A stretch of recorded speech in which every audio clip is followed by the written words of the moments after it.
Hi guys, welcome to the Management Accounting and Finance video lecture.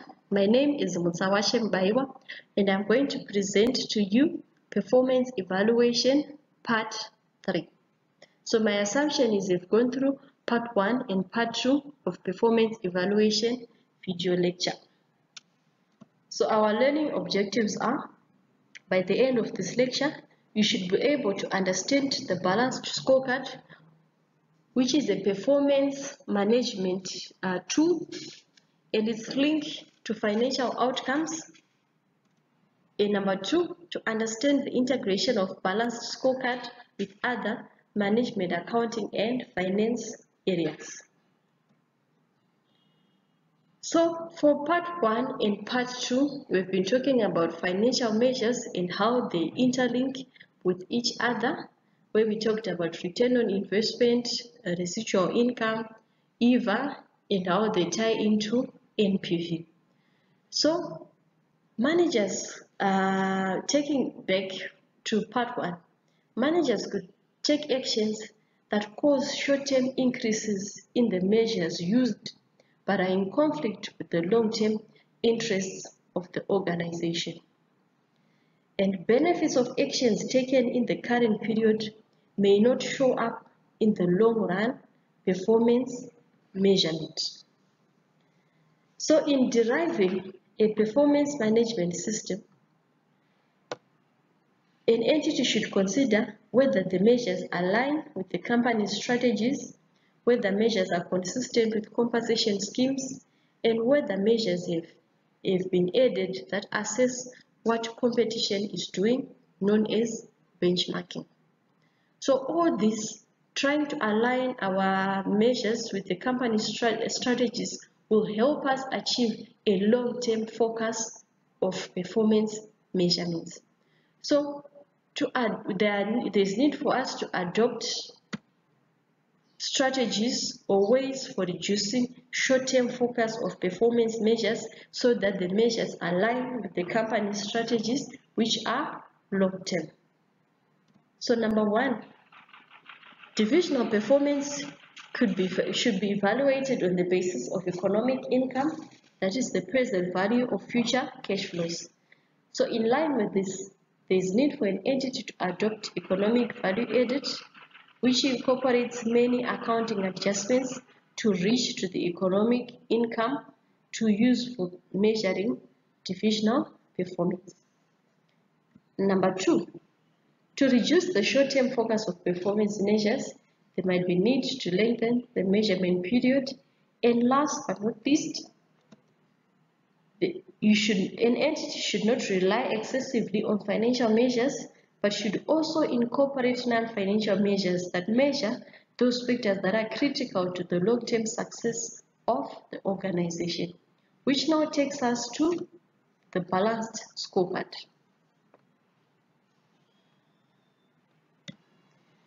So traditionally focus was on financial performance measures, which is historic information, but greater emphasis now is on non-financial measures, which are forward-looking.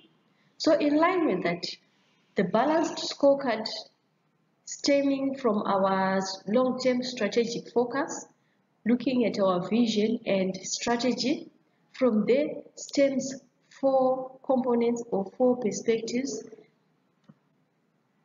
on which the balanced scorecard is hinged on. First quadrant is the learning and growth perspective, and under this perspective, in line with our vision and strategy, we'll be asking ourselves, how can we improve and create value? So this could be through innovation, for example, if we introduce new products. Another perspective, number 2, will be the internal business process perspective. Based on our vision, where must we excel? So in line with that, it looks at the internal measures of efficiency, for example, variances, quality, and time taken to do a certain task. Our third quadrant would be the customer perspective, which looks at how do customers see us. And our last perspective is the financial perspective, which looks at how do we look to shareholders.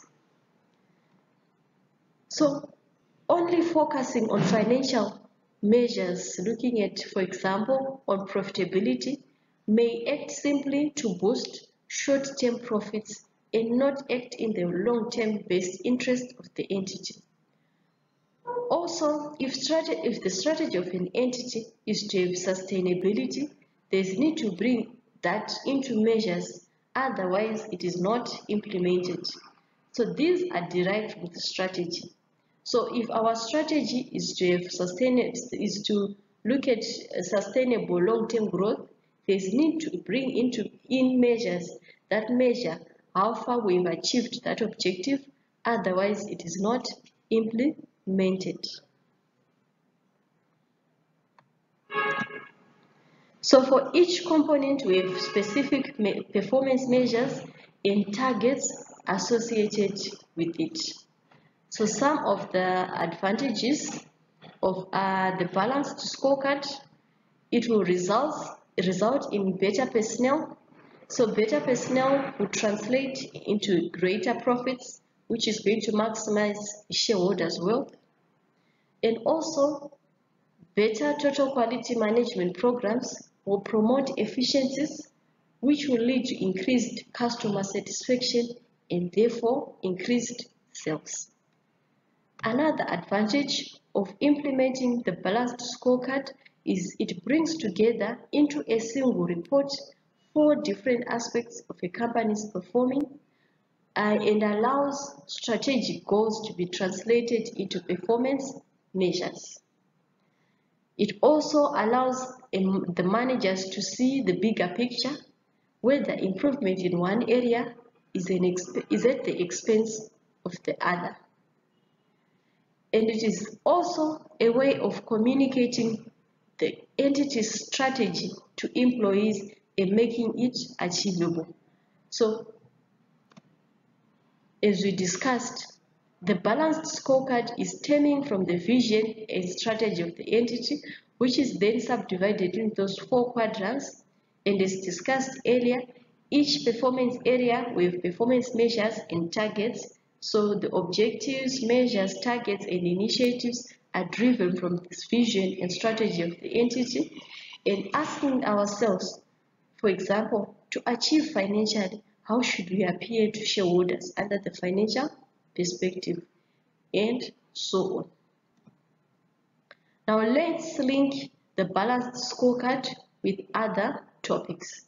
So the balanced scorecard includes both financial and non-financial performance measures.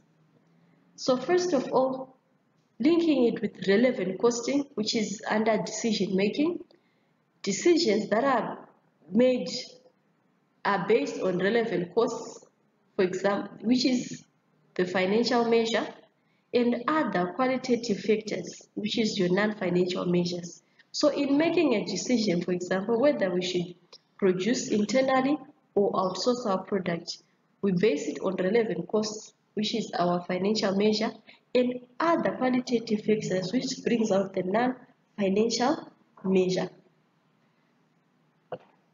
So we need to also ensure decisions are being made are in line with the company's goals, that is in relation to EVA or residual income versus ROI. So return on investment, which is our ROI, may not be in line with the EVA or residual income and can be manipulated. So we need to ensure that our decisions are acting in the best interest of the entity as well. As we discussed in part 1, we might accept a project with a higher division, with a high project which is a higher return on investment than our divisional target, because the project will exceed the division's return on investment, but which is actually lower than the group's return on investment. So from a group, we should always consider, or we should always be acting in the best interest of the entity. So we need to ensure the decisions are made in line with the company's goals. Number 2, for transfer pricing, there is need to ensure that performance measures encourage staff to select a transfer price that results in the greatest profit and future growth or wealth of the entity, and not just a division. Right? Because divisions may act in their own best interests but not in the best interests of the company.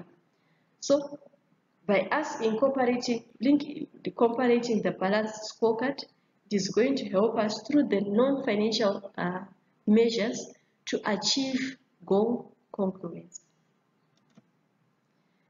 Number 3, linking with standard costing, it is a form of performance evaluation on its own. That is the standard costing. When variances are being analyzed and actions are being taken, that is a form of performance evaluation on its own. So we can't evaluate a production manager on price variances.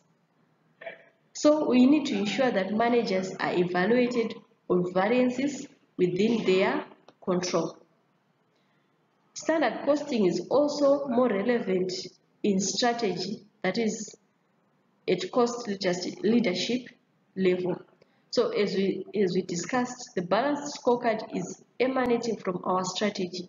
So since standard costing is more relevant to the strategy, it will have a direct impact on the financial and non-financial performance measures. So when we are looking at our variances, we are looking at the financial measures, and when we are looking at evaluating managers on items within their control, and when we are talking about standard costing being more relevant to the strategy, of an entity, we are now talking about non-financial performance measures.